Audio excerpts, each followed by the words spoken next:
With the Euros and Copa America both taking place over the next month, the seats for the international coaches are never going to be hotter than they are this summer. But there's a major difference between being an international coach and a club coach, and not everybody points it out. So that's what we're going to talk about here on Pints and Punditry at the Pitchside Pub.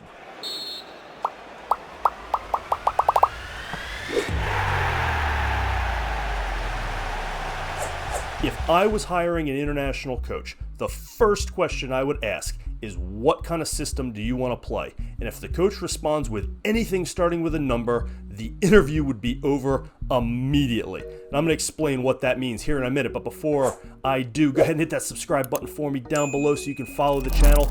Get down in the comment section. Once I explain what I'm talking about here, I want to get your thoughts on coaches in general, international coaches, club coaches. Get down in that comment section. Let me know what you think. You can leave some comments on Twitter as well at Pitchside Pub, and check out the website pitchsidepub.com.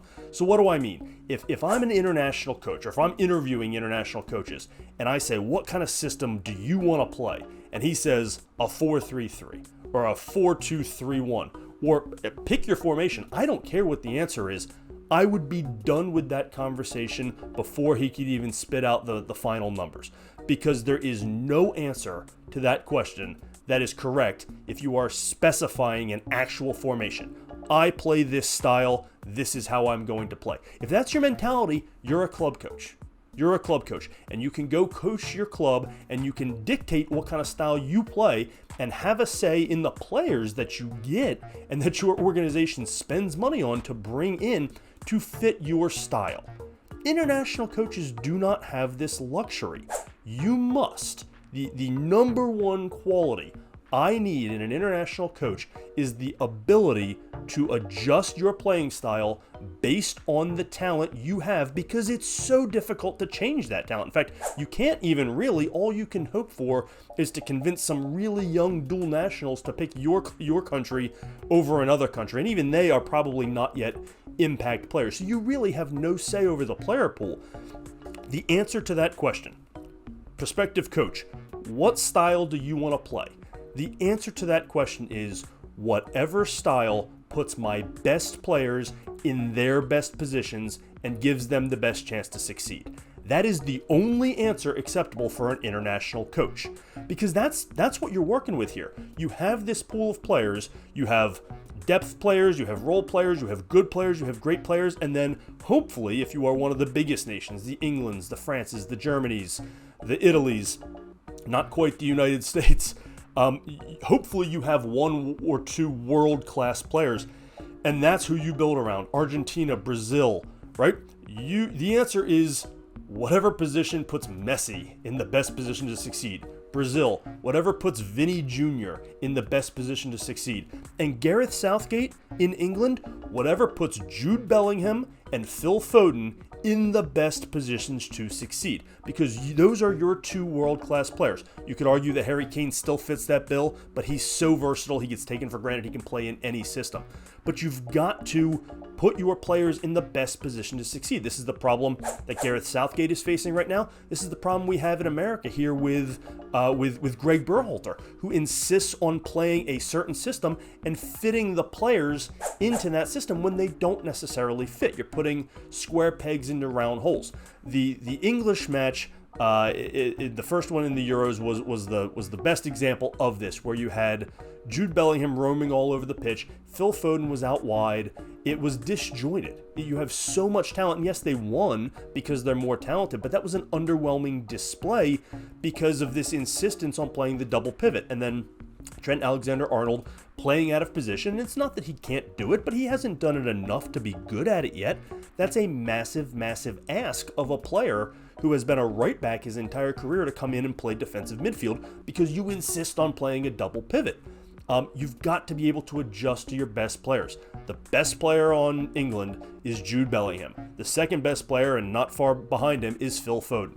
Those are the two guys you build around, and everything else falls into place from there. And if that means using them as two number 10s, so be it. And maybe you're not playing with advanced wingers, or maybe you go to a 4-3-3, and Foden is the more advanced winger, or the more advanced midfielder, and Bellingham is the box-to-box, giving some support to Declan Rice. There are ways to do it. It's not that complicated.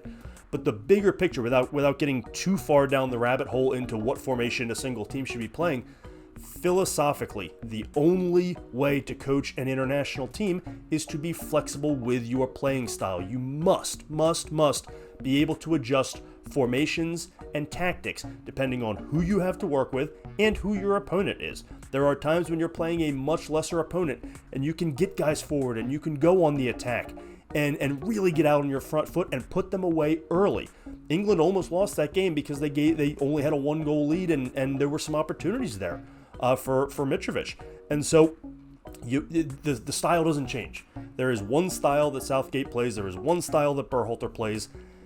And that's it. That's their style. And you've got to be able to adjust. Now, on the club level, it's totally different. You can dictate how you want to play and then go get your players accordingly. On the club level, that is why it's so important to give these coaches enough time. If you had a coach who plays 3 in the back and likes to get his wing backs forward, and then he leaves and you want to go with somebody who wants to play a 4-4-2 or a 4-2-3-1, you've got a totally different profile of player that you need. And so you've got to be able to go get those players. You may not be able to do it in one transfer window. That's why switching out coaches every 9 months to 15 months, which is about the average these days, is so disjointed because you can't ever get the proper players in to fit their system. Let them learn that coach's style, let them learn their teammates, and by the time they've made the adjustments, the coach is out the door and you got a new style coming in. That's why longevity at the club level is so important. But you can dictate your style. You can say, this is how I coach, this is the style I like to play, it works philosophically, now go get me the players who can do it. Doesn't work at the international level. From a demeanor standpoint, I would argue this is less important, but I think it matters because you don't get as much time with these players. You need to inject them with some energy, right? And so these really laid back guys like Berhalter, like Gareth Southgate, they're not great at getting the team up, getting them fired up for the competition. And so their teams come out flat a lot. We saw that with the United States when they played Colombia. And it's one of those things where you want to say to the players, hey, if you can't get up for this game, what are you doing out there? Well, you got to remember, these guys are coming off 50, 60, 70 game seasons in some cases. It's tough to get it up. It's tough to really ramp it up every time and have that high energy and always bring your A game. That's where a coach can really make a difference. So when you've got these real laid back guys, they're not the get you fired up type. That doesn't work as well at the club level because it wears thin. If you're a constant yeller and screamer, at some point you're going to lose your energy too, or it's just going to start falling on deaf ears. There are some rare exceptions. A guy like Pep Guardiola is one of them. Sometimes it works.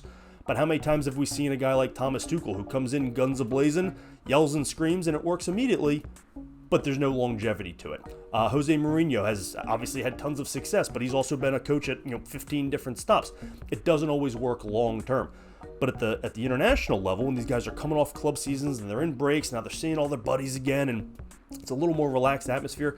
Sometimes you need that guy to drop the hammer and get them fired up. So from a demeanor standpoint, I want my more yeller, screamer, motivational speech kind of guys at the international level, and more of the players manager, let's let them be professionals, do their thing, make sure they're prepared to play and then go kind of guys at the club level. Now, again, that is not nearly as important as the tactical part. Again, the main point here is if you are an international coach, you must be flexible. You must be willing to adjust your style to the talent pool that you have, or else you get performances like we see constantly from the US and constantly from England where, yeah, you get your win because you're more talented, but it's underwhelming, or it doesn't feel like the sum of the whole adds up to the sum of the parts. And the performances end up being underwhelming. And that's what we see in America, and that's what we're seeing in England, and there are other examples as well. But you've got to have that flexibility. I don't care what formation you play. Put your best players in a position to succeed, and then build everything else around them. What are your thoughts? Get down in that comment section. Let me know what you think. Is that a fair assessment of Southgate or Berhalter? Who are some other examples I'm not thinking of right now? Get down in that comment section. Let me know what you think. You can also leave some comments on Twitter at PitchsidePub. While you're at it, hit that subscribe button for me. Make sure you follow the channel and check out the website, pitchsidepub.com. Thanks as always for joining us here on Pints and Punditry at the Pitchside Pub.